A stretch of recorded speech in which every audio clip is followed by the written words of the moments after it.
আসসালামু আলাইকুম।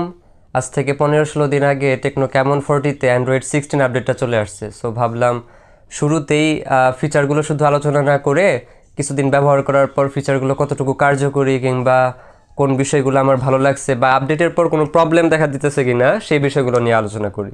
তো চলুন শুরু করি।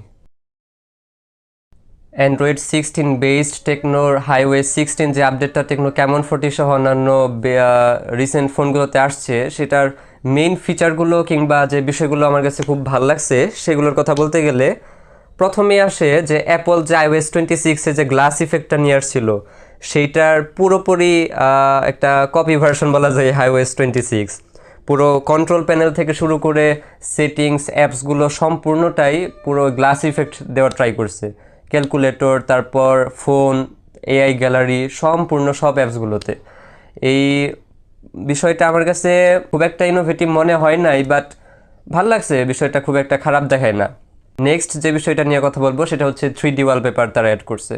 আপনি গ্যালারি থেকে যে কোনো ছবি সিলেক্ট করে সেটা যদি ও মনে করে যে এটা 3D ওয়ালপেপার বানানো চাবে, ও এআই এর সাহায্যে ওটা 3D ওয়ালপেপার বানিয়ে আপনি লক স্ক্রিন কিংবা হোম স্ক্রিনে ব্যবহার করতে পারবেন। এরপর লক স্ক্রিনের ক্লক আপনি এডিট করতে পারবেন, মানে রিসাইজ করা যায়, কালার চেঞ্জ করা যায়, ফন্ট চেঞ্জ করা যায়। তো থিমের কথা বলতে গেলে এই কিছু পরিবর্তনগুলো লক্ষ্য করার মতো। আরেকটা বিষয় সেটা হচ্ছে টেকনো ক্যামন 40-তে কিন্তু আগে apps opening and closing animation ছিল না। তো এই আপডেটটা আসার পর আমি খেয়াল করতেছি যে ভালোই অ্যাপ ওপেনিং ক্লোজিং অ্যানিমেশন ধরে রাখার ট্রাই করে, প্রায় সবসময় কখনো মিস হইতে দেখি নাই। আর যে বিষয়টা সবচেয়ে ভালো লাগছে আমার, আগের থেকে স্লাইটলি ইমপ্রুভ হয়েছে, এটার হচ্ছে সাউন্ড কোয়ালিটি। এখানে তো ডুয়াল স্টেরিও স্পিকার ব্যবহার করা হয়েছিল, তো লাউডনেস খুব একটা বেশি ছিল না। আমার মনে হয় না যে খুব বেশি একটা লাউডনেস, বরং কিছু সিঙ্গেল স্পিকারে এর থেকে বেশি লাউডনেস আমি খেয়াল করছি। তো এই আপডেটটা আসার পর মোটামুটি এই ইস্যুটা মোটামুটি ফিক্স হয়েছে বলা যায়। আর এই নতুন আপডেটের ফিচারগুলোর পাশাপাশি কিছু ড্রব্যাক আমি খেয়াল করছি, বা কিছু বিষয় আছে যেটা খেয়াল করলাম খুব একটা অপটিমাইজ হয় নাই, বা আগের যাও ভালো অপটিমাইজ ছিল এখন আর একটু প্রবলেম করা শুরু করছে।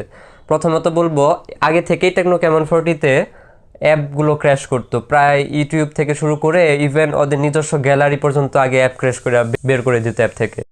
আপডেট আসার পর দেখলাম এই প্রবলেমটা ফিক্স হয় নাই, বরং আরও বেশি বেশি অ্যাপ ক্র্যাশ করা শুরু করতেছে। এইটা খুব একটা ভালো লাগে না এই নতুন আপডেটে। দেন আরেকটা প্রবলেম শুরু থেকেই ছিল ইউটিউবে ভিডিও প্লেব্যাকের যে প্রবলেমটা।